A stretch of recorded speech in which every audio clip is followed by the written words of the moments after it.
구약성경 1233쪽 다니엘서 2장 17절부터 24절까지의 말씀을 한 절씩 교독하시겠습니다. 다니엘서 2장 17절에서 24절 구약성경 1233쪽 교독합니다.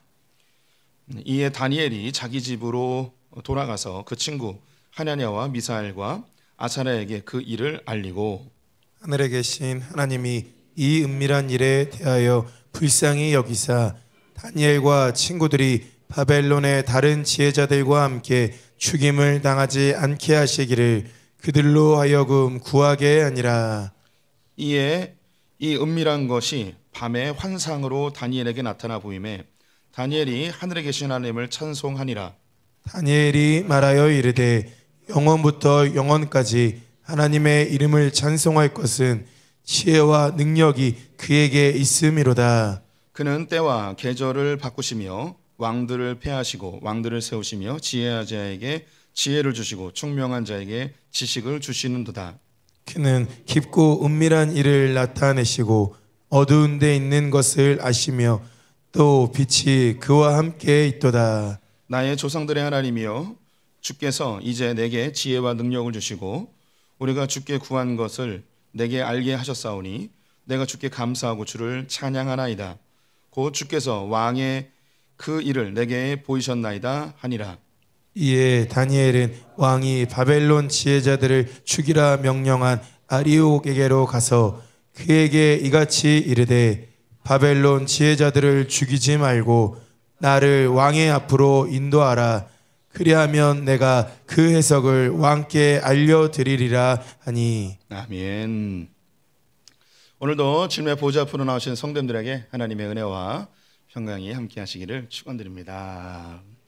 우리 2025년 한 해 하나님의 성품을 닮아가자라는 주제로 말씀 나누고 있죠. 매달마다 새로운 주제로 인사를 나누고 있는데요. 9월 달은 하나님의 지혜를 우리가 품기를 원하는 마음으로 지혜라고 지었습니다.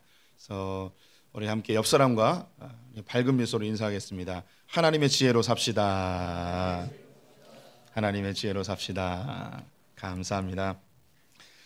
네, 오늘은 9월의 주제인 지혜를 함께 살펴보도록 하겠습니다.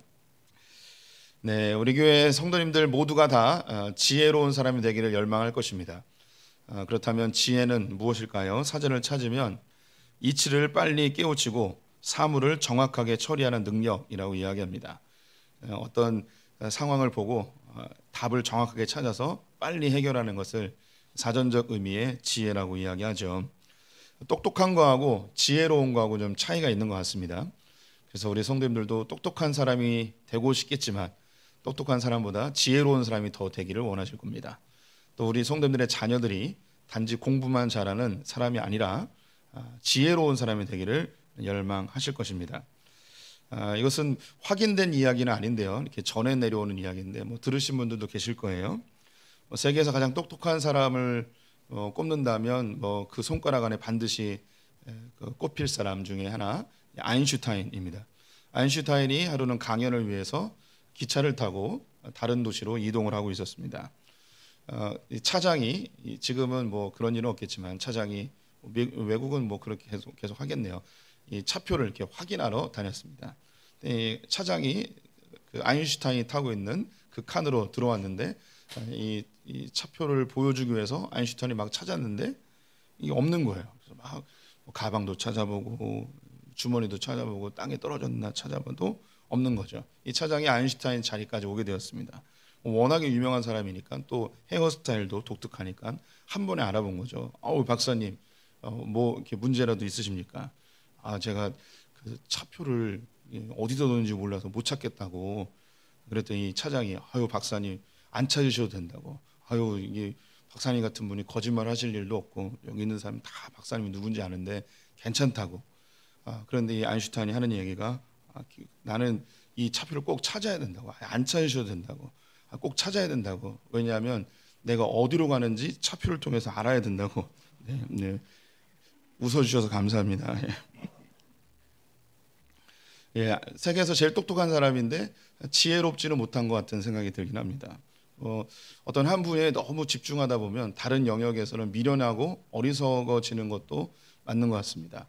그래서 똑똑한 거하고 지혜로운 것은 차이가 있는데 지혜로워야지 이 세상에서 좀 더 행복하고 성공적인 인생을 사는 것 우리 모두가 다 알고 있습니다.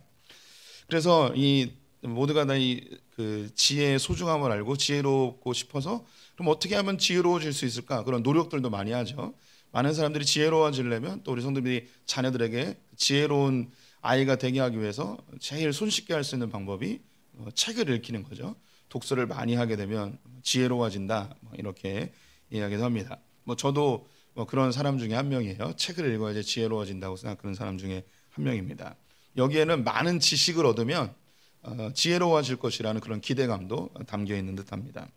또 어떤 사람들은 그렇게 책을 통해서 얻는 그런 지식보다도 경험을 통해서 얻어지는 지혜가 훨씬 가치 있다. 그래서 많은 경험을 시켜야 된다라고 하는 사람도 있습니다. 레오나르도 다빈치가 했던 이야기인데요. 지혜는 경험의 딸이다라는 말을 했습니다. 그래서 경험을 많이 하면 그 부산물로 지혜가 얻어진다는 이야기이죠. 또 이 외에도 이제 많은 동서고금을 막론하고 지혜의 소중함을 이야기하고 어떻게 지혜를 배양할 것인가에 대한 이야기를 하는데 공통적으로 하는 이야기 중에 한 가지가 이제 겸손입니다. 그래서 내가 모른다는 것을 인정하고 다른 사람을 통해서 뭐라도 하나 더 얻어내려는 그런 겸손한 자세가 지혜의 중요한 요소다라고 이야기하죠. 그래서 탈무드에서 이런 얘기를 해요. 지혜로운 자는 모든 사람에게서 배운다. 우리나라도 그런 말 있죠. 3살 어린이에게도 배울 게 있다. 이런 얘기가 있듯이 어디든 겸손한 자세로 배우려고 한다면 그 사람은 참된 지혜자가 될 수 있다. 이런 이야기입니다. 지혜의 소중함을 다 알고 있고 우리 모두 다 지혜로워지기를 원하고 있습니다. 그런데 좀 더 본질적인 이유, 우리는 왜 지혜를 좋아할까? 왜 지혜가 필요하다고 느낄까? 다른 말로 우리는 왜 지혜를 사랑할까? 모든 사람이 지혜를 얻고 싶어 하는데 그 근본적 이유는 어디에 있는가입니다. 우리는 이제 이 성품에 대한 이야기를 하면서 그 근본적 이유를 어디로 해서 찾아야 되는지 이미 다 공식처럼 느껴지실 것 같아요. 바로 하나님이 지혜로운 분이시기 때문입니다. 그 지혜로운 하나님께서 우리를 하나님의 형상대로 지으셨기 때문에 이 지혜가 우리 안에 DNA적으로 내재되어져 있습니다. 지혜를 사랑하고 지혜롭고 싶어하고 지혜가 소중한 가치라는 것을 모든 사람이 다 알고 있죠. 그 이유는 근본적 이유는 하나님이 지혜로운 분이시기 때문이죠. 하나님의 지혜를 이야기하는 본문이 굉장히 성경에 많이 있는데요. 그 중에 대표적인 성경 구절 하나 보겠습니다. 예레미야 51장 15절 말씀 같이 읽겠습니다. 여호와께서 그의 능력으로 땅을 지으셨고 그의 지혜로 세계를 세우셨고 그의 명철로 하늘들을 펴셨으며. 하나님의 지혜는 너무나 무궁하고 또 우리가 측량할 수 없는 것이죠. 근데 그 중에 하나님의 지혜가 가장 선명하게 드러나 있는 곳을 찾는다면 단연 우주 만물일 것입니다. 이 세상의 창조에 하나님이 너무나 지혜롭게 한치의 오차도 없이 만드셨다는 것을 보면 참으로 놀랍죠. 하나님의 지혜가 참 대단하시다라는 생각이 듭니다. 오늘 아침에 교회 오는데 그 선선한 가을 바람이 참 기분을 좋게 하더라고요. 이게 참 시간이 지나면 가을이 분명히 오고 또 가을이 지나면 또 겨울이 오고 이런 한치의 오차도 없이 세상이 굴러가는 것을 보면 하나님이 너무나 지혜로우시다라는 것을 느끼게 됩니다. 요즘 AI 시대, 로봇이 그 사람의 노동력을 대신하는 그런 시대에 살고 있잖아요. 사람이 만든 그런 창조물들도 너무나 신기하고 놀랍죠. 우리 옆에 있는 교회 목사님이 그 교회가 어려워서 쿠팡에서 일을 하고 계신데요. 그래서 교제하면서 얘기를 하는데 새로 진 인천에 쿠팡 센터가 있는데 한 구역은 사람들이 일하고 한 구역은 로봇가 일한대요. 그래서 펜스가 쳐 있어서 사람이 들어가면 안 된대요. 로봇하고 부딪히니까 로봇을 방해하면 안 되는 거죠. 그 존귀하고 소중한 로봇을 방해하면 안 되는 거예요. 사람은 그냥 부딪혀도 되지만. 그래서 이 로봇들이 돌아다니면서 물건을 내리고 물건을 박스에 넣고 물건을 보내고 이 일을 로봇들이 다 한다는 거죠. 한치의 오차도 없이 딱딱딱 한답니다. 그런 걸 보고도 참 저거 누가 만들었을까? 참 대단하다 이런 생각을 하죠. 그런데 정말 방대한 우주가 한치의 오차도 없이 굴러가는 모습을 보면 너무나 놀랍습니다. 이게 천체 물리학자들이 우주를 보면서 느끼는 게 뭐냐면 어떻게 이 우주가 한치의 오차도 없이 이렇게 굴러갈 수 있을까? 그래서 이 아주 미세한 이 부분까지 어떤 물리학적인 수학적 계산이 있어야만 이 우주가 돌아가는 거예요. 그래서 이것을 지금 천체 물리학자들이 뭐라고 이야기하냐면 미세 조정이라고 이야기합니다. 이 한 치의 오차가 생기면 우주 전체가 뻐그러지는 거예요. 지구와 우주의 간격, 지구와 달의 간격, 태양계에 돌아가는 거, 이 속도, 거리, 이 모든 것들이 너무나 세밀하게 조정이 되어 있다는 거죠. 이것은 어떤 설계자가 없으면 이렇게 할 수 없다는 거예요. 그래서 많은 천체 물리학자들이 또 그 외의 과학자들이 이 우주를 보면서 이거는 우연히 만들어질 수 없다. 어떤 창조주가 있어야만, 설계자가 있어야만 된다라고 이야기를 합니다. 이것을 교회 안에서는 지적 설계라고도 표현을 하는데요.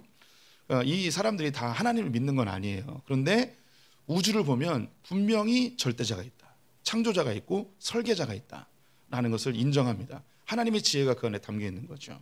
그래서 한 분의 이야기를 소개해 드리겠습니다. 캠브리지 대학에 오랫동안 물리학을 가르쳤던 존 폴킨홀이라는 그런 학자가 계신데 그분이 했던 이야기 제가 읽어드릴게요. 자연의 법칙이 믿을 수 없을 만큼 정교한 조화를 이루어 우리 눈앞에 있는 우주를 탄생시켰다는 것을 깨닫게 되면 우주가 우연히 만들어지는 것이 아니라 어떤 목적에 따라 창조됐다는 확신을 금할 수 없게 된다. 세상이 아주 세밀한 조정을 해야만 이 우주가 돌아간다는 거야. 이걸 보면은, 이걸 깨닫게 되면 결코 우연히 이루어지지 않았고 누군가 창조했다는 것을 확신할 수밖에 없다는 거죠. 이 존 폰키론 교수님은 나중에 은퇴하고 아예 그 목사가 돼버렸어요. 하나님을 인정할 수밖에 없는 거였죠. 이렇게 지혜로운 하나님께서 우리를 하나님의 형상으로 만드시고 우리를 지혜로운 자들로 창조해 주셨습니다. 지혜를 우리에게 심어 주신 것이죠. 그러면 여기서 이제 궁금증이 생기는 거죠. 하나님 왜 우리에게 지혜를 주셨을까? 그냥 저 짐승들처럼 살아도 되는데 우리에게 왜 지혜를 주셨을까? 그것은 아주 중요한 이유가 있습니다. 하나님이 우리를 만드시고 이 세상을 우리 보고 다스리고 통치하라고 명령하셨어요. 하나님이 다스려야 될 이 세상을 우리에게 맡기셨으니 하나님이 지혜를 주셔야만 되는 거죠. 이 부분을 깨달은 시편 기자 다윗은 이렇게 찬양하고 있습니다. 시편 8편 4절부터 6절 같이 읽겠습니다. 사람이 무엇이기에 주께서 그를 생각하시며 인자가 무엇이기에 주께서 그를 돌보시나이까. 그를 하나님보다 조금 못하게 하시고 영화와 존귀로 관을 씌우셨나이다. 주의 손으로 만드신 것을 다스리게 하시고 만물을 그의 발 아래에 두셨으니. 다윗이 깨달은 거예요. 사람이 도대체 뭐길래, 사람이 뭐 그렇게 대단하길래 사람들에게 영광과 존귀로 관을 씌우셨다. 이게 지혜를 주셨다는 거예요. 이 세상에는 그 어떤 피조물보다 더 존귀한 존재로 인간을 만드셨다는 거죠. 하나님하고 비슷하게 만들어 주셨다는 거예요. 주님보다 조금 못하게 하나님이 가지고 있는 그 신적인 능력 외에 모든 것을 인간에게 다 준 거죠. 그 지혜로움을 우리에게 주셨어요. 왜 주셨는가? 이 땅에 있는 모든 만물들을 다스리도록. 그래서 우리에게 지혜를 주셨다고 이야기합니다. 하나님께서 우리에게 지혜를 주신 이유, 이 세상을 잘 다스리도록, 지구뿐만 아니라 우리 성도들의 가정, 일터, 우리의 삶을 잘 다스리도록. 이것은 나의 뜻대로 다스리는 것이 아니고 하나님께서 주시는 지혜, 하나님의 뜻대로 우리의 삶을 잘 다스리도록 우리를 지혜롭게 만들어 주셨다는 것이죠. 그런데 우리 성도들의 지금의 현실을 보면 우리의 삶, 나의 가정, 일터, 나 자신, 그리고 이 지구, 인간들이 잘 다스리고 있나요? 잘 못 다스리죠. 왜 이런 문제가 생겼을까? 이 역시 성경은 답을 주고 있습니다. 죄로 인하여서 우리의 이 지혜가 제대로 작동하지 못하는 거예요. 죄는 하나님과의 관계를 단절시킵니다. 하나님은 지혜의 근원이셔서 지혜가 우리에게 공급되어야 되는데 하나님과의 관계가 단절되니 그 하나님의 지혜, 하나님의 뜻이 우리에게 전달이 되지 아니하므로 우리는 우리 마음대로 이 세상을 다스리고 내 삶을 통치하고 우리의 가정과 일터를 내 뜻대로 하려 하죠. 이것을 자기 중심성이라고 이야기합니다. 하나님은 우리에게 지혜를 주셔서 하나님의 뜻을 분별하여 이 땅을 잘 다스리고 통치하길 원하시는데 하나님의 지혜가 죄로 인하여 단절되니 우리는 우리의 뜻대로, 우리의 마음대로, 우리의 의지대로 우리의 삶을 다스리며 많은 문제를 일으키고 있습니다. 우리 모두는 다 지혜를 추구합니다. 그런데 지혜를 추구하고 지혜를 배양하기 원하고 지혜의 소중함을 원하는데 왜 우리는 지혜롭기를 원할까요? 우리 성도님들 다 지혜롭기를 원하고 우리 성도님들의 자녀들이 다 지혜롭기를 원해요. 왜 지혜롭기를 원할까요? 우리는 저를 비롯해서 왜 지혜롭기를 원하는가? 지혜로워야지 내가 행복해지거든요. 지혜로워야지 내가 성공하거든요. 소위 우리 이제 우리 이 시대 속에서 누가 지혜로운 사람인가라고 평가한다면 아마 대부분 비슷하게 이야기를 할 텐데, 저 사람 참 지혜로워라고 할 때 어떤 사람을 지혜롭다 이야기하는가? 손해 안 보는 사람을 지혜롭다고 이야기합니다. 자기 실속을 잘 챙기는 사람을 지혜롭다고 이야기하죠. 반대로 자기 실속을 챙기지 못하는 사람을 아우 저런 바보 같은 놈, 멍청한 놈, 미련한 놈 이야기합니다. 자기 목도 잘 챙기지 못하고 자기가 늘 손해보는 이런 사람을 바보, 천치, 멍청이라고 이야기를 하죠. 그래서 우리는 지혜를 원하는 근본적 동기가 나의 이익을 위해서 지혜를 원하고 있다는 것입니다. 그래서 이 지혜, 나는 지혜롭고 싶은데 이 지혜가 어디로 향해 있냐면 내 안을 향하고 있기 때문에 내 안에 늘 갇혀 있습니다. 세상 사람들이 지혜롭지 못한 선택과 결정과 행동을 많이 하죠. 그래서 여러 종교들이나 철학자들, 사상가들이 사람을 연구하죠. 왜 사람들이 이렇게 미련한 행동을 할까? 왜 이렇게 사람들은 지혜롭지 못할까? 이런 연구를 하고 거기에 대한 대답도 제시합니다. 사람들이 왜 이렇게 지혜롭지 못한 선택과 결정을 하는가? 그 이유는 뭐냐면 자기 안에 갇혀 있기 때문에 지혜로운 선택과 판단을 못한다는 거예요.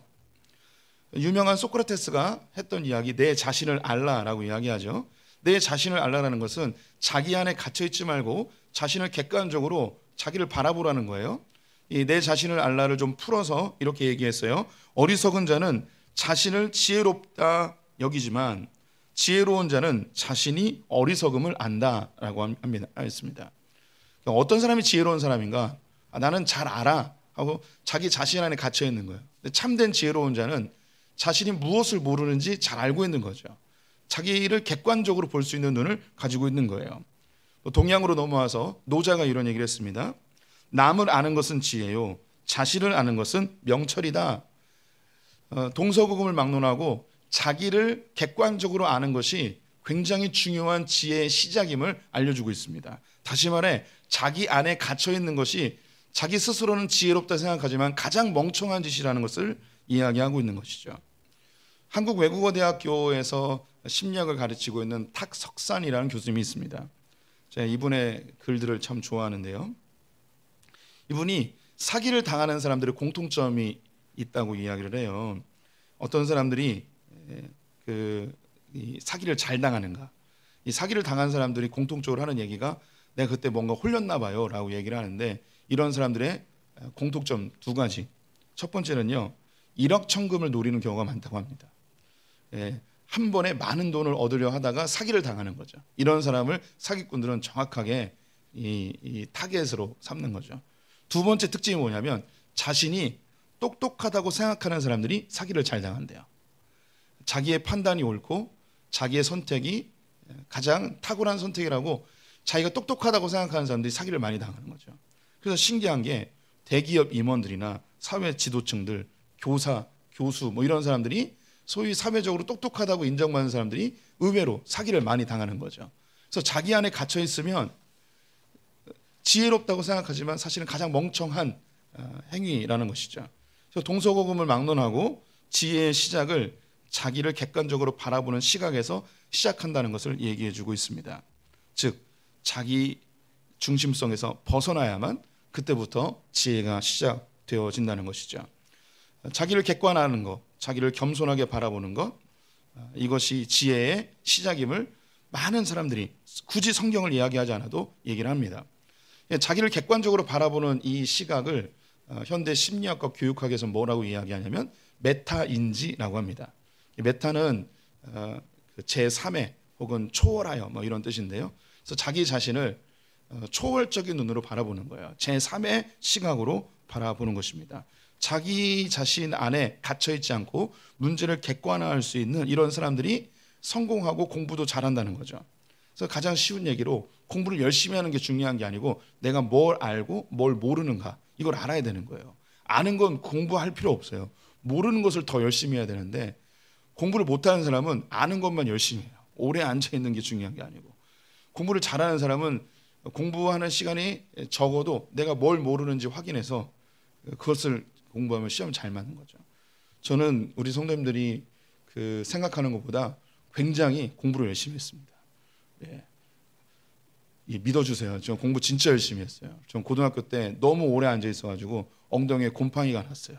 예. 곰팡이가 날 정도로 그렇게 열심히 공부했습니다. 그런데 참 신기한 게 열심히 공부하는데 제가 공부한 건 시험에 안 나와요. 예. 이게 진짜 신기해요. 와, 너무너무 신기해요. 제가 이제 그 고등학교 3학년 2학기 때 이제 학력고사를 앞에 두고 제 짝이 이게 짝을 바꾸잖아요. 2학기 때 짝이 공부 잘하는 애가 짝이 됐어요. 저를 열심히 공부하는데 시험이 성적이 안 나오는 걸 보고서 그 친구가 저에게 한마디 조언을 해줬어요. 창현아, 틀린 문제를 좀 풀어봐 라고 하는 거죠. 틀린 문제를 왜 풀어? 이렇게 대답했어요. 그때 이제 틀린 문제를 푸는 것을 처음 알았어요. 아, 틀린 거를 풀어봐야 되는구나. 그 친구는 오답 노트를 갖고 있더라고요. 틀린 문제만. 그래서 시험을 앞에 두면 아는 거 말고 틀린 거부터 먼저 풀어보라고, 먼저 열심히 해보라고. 그래서 제가 얘기했죠.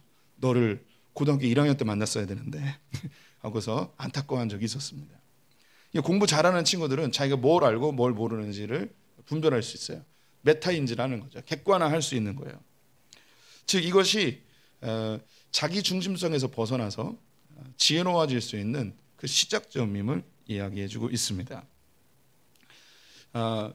우리가 이 자기 중심성을 벗어나야 되는 것이 굉장히 중요하다는 것을 성경을 통해서 계속 보고 있잖아요. 우리가 이 자기 중심성을 어떻게 벗어날지, 다른 말로 어떻게 하면 우리가 좀 더 지혜로운 사람이 될 수 있을지 오늘 본문을 통해서 살펴보도록 하겠습니다. 오늘 본문을 이해하기 위해서 그 배경을 좀 알 필요가 있는데요. 이스라엘 남유다는 바벨론으로부터 3번의 공격을 당하게 됩니다. 전쟁을 3번 하는데 기원전 605년에 첫 번째 전쟁이 있었습니다. 이때 포로를 끌고 가는데 한 10,000명 정도를 포로로 끌려갑니다.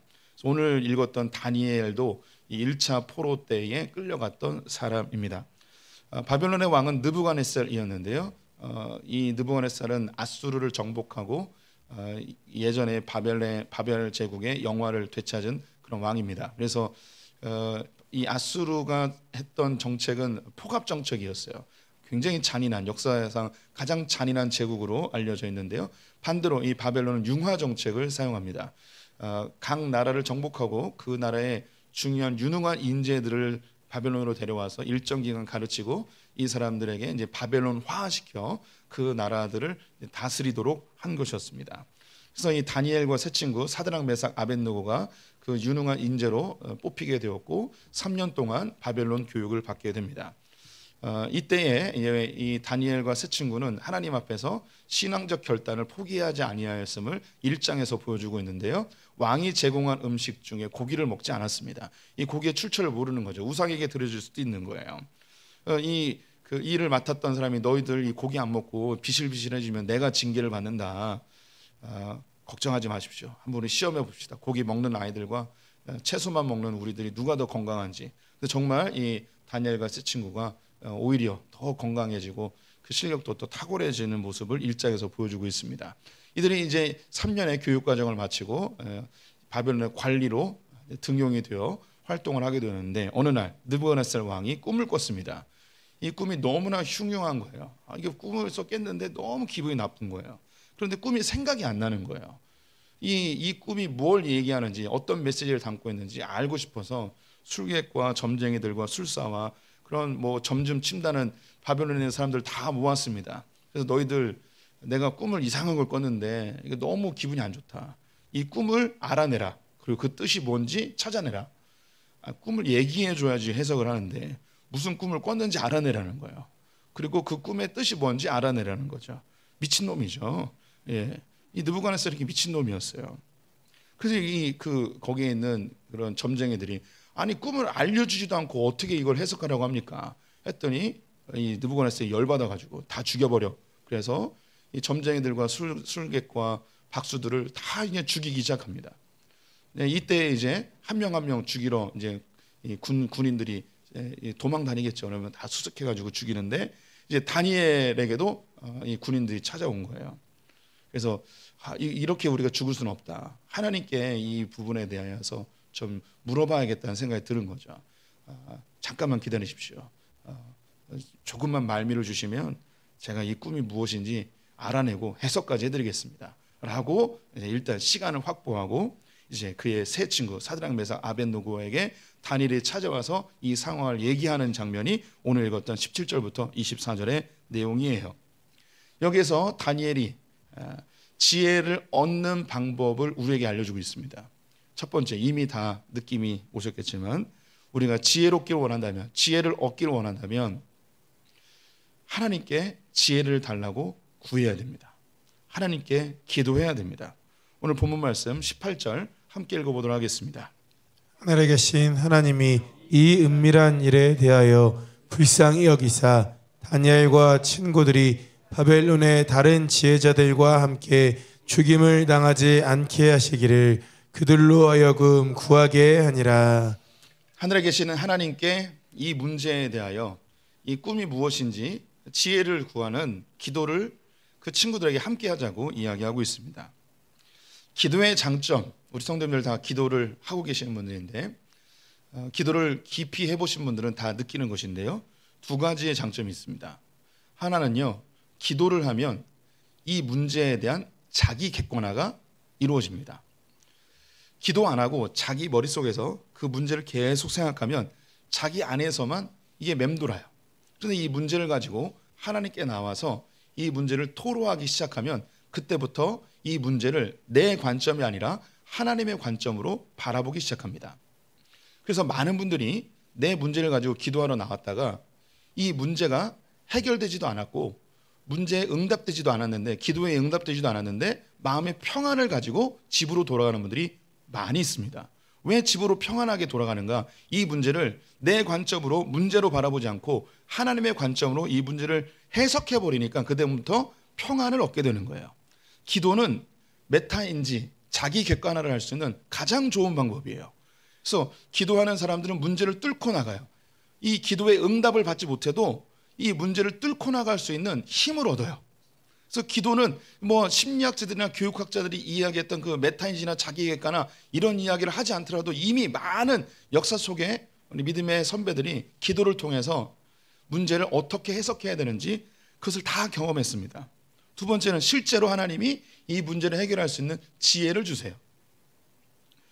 하나님께서는 문제 기도 제목에 대해서 응답해 주시는 방법이 기적적인 방법을 우리에게 우리가 원할 수 있겠지만 많은 경우에는 이 문제를 기적적으로 해결해 주시기보다는 이 문제를 잘 해결할 수 있는 능력, 지혜를 주세요.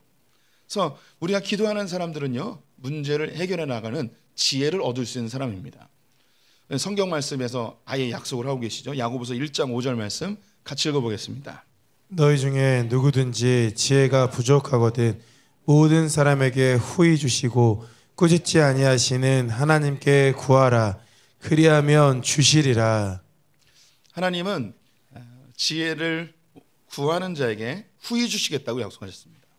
근데 이 지혜는 단지 내 이익을 얻기 위해서, 부자 되기 위해서, 성공하기 위해서 얻어지는 지혜가 아니고 내 삶을 하나님의 뜻대로 잘 다스리고 통치하는 이 세상을, 우리의 가정을, 우리의 일터를 어떻게 하면 하나님의 뜻대로 잘 다스리고 통치할까에 대한 그 지혜예요. 그래서 내 삶에 문제가 왔는데 이 문제를 어떻게 하면 하나님의 방법으로 해결해 나갈 수 있겠습니까? 라고 구할 때 하나님은 이 지혜를 우리에게 한없이 주시겠다고 이야기하는 거죠. 그래서 하나님께 기도하는 것은 문제를 객관화할 수 있고 하나님이 주시는 지혜로 충만해질 수 있는 가장 좋은 방법이 바로 기도입니다. 두 번째는요, 다니엘이 이 문제를 가지고 어디로 가는가? 하나님께로 가는 과정 속에서 친구들을 먼저 만납니다. 친구들과 만나서 이 문제에 대해서 함께 논의를 하죠. 친구와 함께 문제를 나누는 거예요. 우리 본문 말씀 17절인데요. 제가 읽어볼게요. 이에 다니엘이 자기 집으로 돌아가서 그 친구 하나냐와 미사엘과 아사라에게 그 일을 알리고, 여기 하나냐, 미사엘, 아사랴는 사드락 메삭 아벳느고의 원래 히브리어 이름이에요. 이 친구들에게 먼저 이 사실을 알려준 거예요. 그리고 같이 논의하고 그 18절에는 우리 함께 이 문제를 가지고 함께 기도하자라고 이야기하는 거죠. 우리가 지혜롭길 원한다면 두 번째 방법이 사람들과 나누어야 돼요. 이 문제에 대해서 함께 이야기해야 돼요. 그래서 자기의 친구들이나 전문가들이나 신앙의 동역자들에게 이 문제를 나누는 거죠. 우리에게는 기도 제목을 나누는 것이라고도 이야기할 수 있습니다. 우리 성도님들이 상담을 하거나 전문가와 이야기 해본 경험이 있으시다면 참 놀라운 게 뭐냐, 상담을 하다가 내가 막 얘기를 해요. 얘기하다가 스스로 자기가 답을 찾아요. 이게 참 신기해요. 저도 우리 성도들과 목회적인 상담을 자주 하게 되죠. 그러면 제가 몇 가지 질문을 하고 이야기를 쭉 하다 보면 스스로 답을 알아요. 그리고 답을 이미 알고 오는 분들도 있어요. 그런데 이게 왜 이 답을 내가 찾지 못하는가? 자기 중심성에 가려 있다 보니, 내 안에서 계속 머물러 있다 보니 이 문제를 객관적으로 보지 못해서 여기에 매몰돼 버리는 거죠. 그래서 이야기를 하다 보면 문제를 객관화시키고 답을 찾는 경우가 굉장히 많아요. 그래서 이 문제는 반드시 지혜를 얻고자 한다면 나누어야 돼요. 할 수 있다면 전문가들과 이야기하는 것이 가장 좋은 것이겠죠. 그렇게 전문가가 아니더라도 왜 굳이 전문가를 찾아가지 않아도 되는 문제들이 있잖아요. 이런 문제들을 함께 나누다 보면, 이야기하다 보면 문제의 답을 찾아요. 우리가 소그룹이 참 중요하고 우리는 사랑방이라고 하죠. 이미 사랑방을 해보신 분들은 다 경험이 있어요. 이건 나만의 문제라고 생각했는데 얘기하다 보니까 우리 모두의 문제였네. 너도 이런 고민이 있어서, 너도 이런 고민이 있어서 함께 이야기하다 보면 내 문제가 별로 큰 문제가 아니었구나. 이 남편이 나쁜 남편이 아니었구나. 다 비슷하구나. 그놈이구나.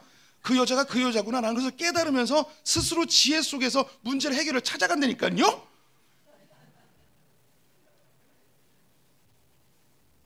사기를 당하거나 범죄에 연루된 사람들이 혼자 문제를 해결하다가 더 큰 문제로 치닫는 것을 우리는 수없이 많이 보게 됩니다. 훌륭한 운동선수가 자기가 세상에서 제일 운동을 잘하니까 자기 실력을 믿고 코치를 버려버리면 이 선수는 3, 4개월이면 다 망가집니다. 코치가 자기보다 운동 못하죠.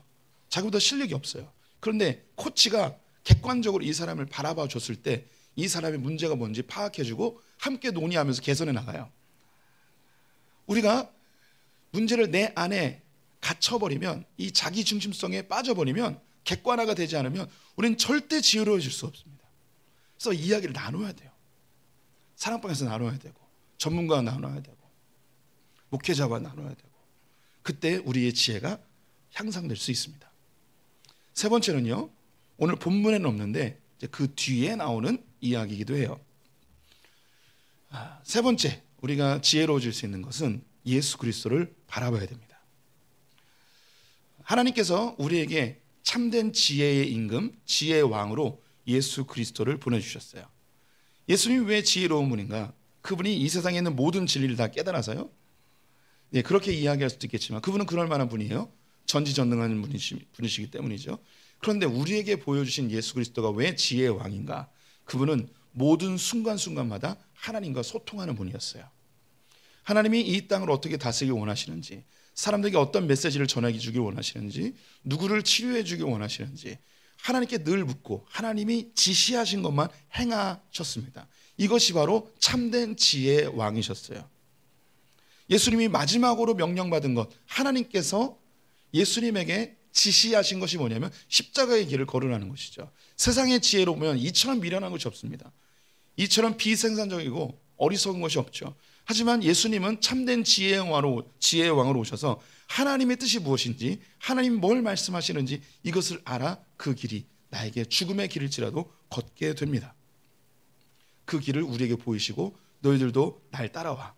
자기 십자가를 지고, 이 십자가가 미련해 보이는 것 같지만 하나님의 뜻대로 그 길을 걸으면 주님께서 더 놀라운 일들을 우리에게 주실 것이야. 고린도전서 1장 18절 19절 말씀 같이 읽어보겠습니다. 십자가의 도가 멸망하는 자들에게는 미련한 것이요 구원을 받는 우리에게는 하나님의 능력이라. 기록된 바 내가 지혜 있는 자들의 지혜를 멸하고 총명한 자들의 총명을 폐하리라 하였으니. 세상에서 지혜로운 사람들은 자기가 똑똑하다고 생각하는 사람들이 지혜롭다고 이야기합니다. 내 안에서 지혜를 찾는 거죠. 많은 지식을 얻어서 내 안에서 재해석하여 이것을 지혜라고 이야기합니다. 하지만 성경은 지혜가 우리에게 없고 하나님의 말씀을 잘 듣고 그 말씀을 따르는 자가 지혜롭다고 이야기하는 것이죠. 그 모델로 예수 그리스도가 나타나셨어요. 그 뒤에 이야기가 궁금해지죠. 다니엘이 하나님의 지혜로 이 꿈을 알게 되었습니다. 그리고 해석해 주는데요. 이 느부갓네살은 한 신상을 보게 되었습니다.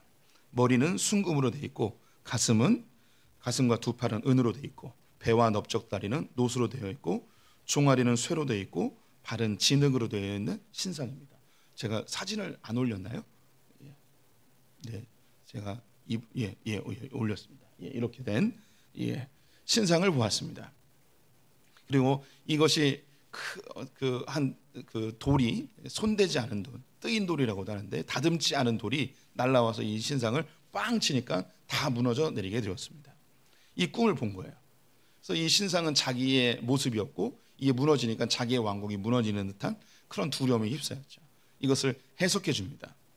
이 해석이 이 이후에 성취가 되는데 머리 순금은 바벨론을 의미하고 가슴 두 팔은 페르시아, 그리고 배와 넓적다리는 그리스 헬라 제국, 그리고 종아리는 로마 제국, 그리고 발은 그 외의 모든 열국을 의미합니다. 이것이 손대지 않은 뜨인 돌이 와서 무너뜨리는데 이것이 바로 이 돌이 예수 그리스도, 그래서 모든 이 세상의 만국을 심판하러 오시는 예수 그리스도의 모습을 보여줍니다. 이 세상의 모든 지혜롭다 이야기하는 것들이 예수 그리스도 앞에 다 무너져 내리게 된다는 것을 이 꿈에서 보여주고 있습니다. 이 이후에 좀 더 이야기하면 다니엘하고 느부갓네살하고 좋은 협력을 이루어서 역사상 보기 드문 하나님이 통치하시는 나라를 바벨론에서 막 이루어내요. 이 느부갓네살이 다니엘을 보면서 하나님을 인정하고 하나님을 믿었다기 하기보다는 회심하고 다니엘과 함께 하나님의 방법으로 그 나라를 통치하는 참 놀라운 일이 벌어지기도 합니다. 말씀을 마무리하겠습니다. 우리 모두는 지혜의 소중함을 알고 있고 지혜로워지길 원합니다. 어떻게 지혜로워질 수 있을까요? 지혜로움의 시작은 자기 객관화입니다. 자기 중심성에서 벗어나는 거예요. 이 자기 객관화를 할 수 있는, 자기 중심성에서 벗어날 수 있는 세 가지 방법 알려드렸습니다. 첫 번째는 기도하셔야 됩니다. 하나님께 기도하십시오. 두 번째는 내 문제를 내 안에서 해결하지 말고 나누십시오. 사랑방에서 친구들 될 수 있다면 믿음의 우리 동역자들에게 많이 나누십시오. 그리고 세 번째, 예수 그리스도를 바라보십시오. 그분이 어떻게 사셨는지 그분의 발자취를 따라가려는 것. 또 이 예수 그리스도는 말씀이 육신돼서 오신 분이기 때문에 말씀이 뭐라고 이야기하는지 살피는 것이 바로 지혜의 시작임을 기억해 주시기를 축원드립니다. 기도하겠습니다. 하나님, 우리 모두 지혜롭길 원합니다. 하지만 우리 안에 지혜가 없음을 인정합니다. 하나님이 지혜로 우리를 채워 주시옵소서. 기도할 때 채워 주시고 또 사람들과 나눌 때에 우리 안에 깨닫게 해 주시고 또 십자가의 길을 걸으신 예수 그리스도를 바라보며 주님이 뭐라 말씀하시는지, 주님이 어떤 뜻을 갖고 계시는지 주의하여 살피어 지혜롭게 살아가는 소풍의 성도들 되게 하여 주시옵소서. 지금 우리 주 예수 그리스도의 은혜와 하나님 아버지의 무한하신 사랑과 성령의 교통하심이 하나님께 기도하며 또 기도의 제목을 나누며 예수 그리스도만 바라보며 지혜롭기를 갈망하는 소풍의 모든 성도들 위해 지금부터 영원토록 함께 있을지어다. 아멘.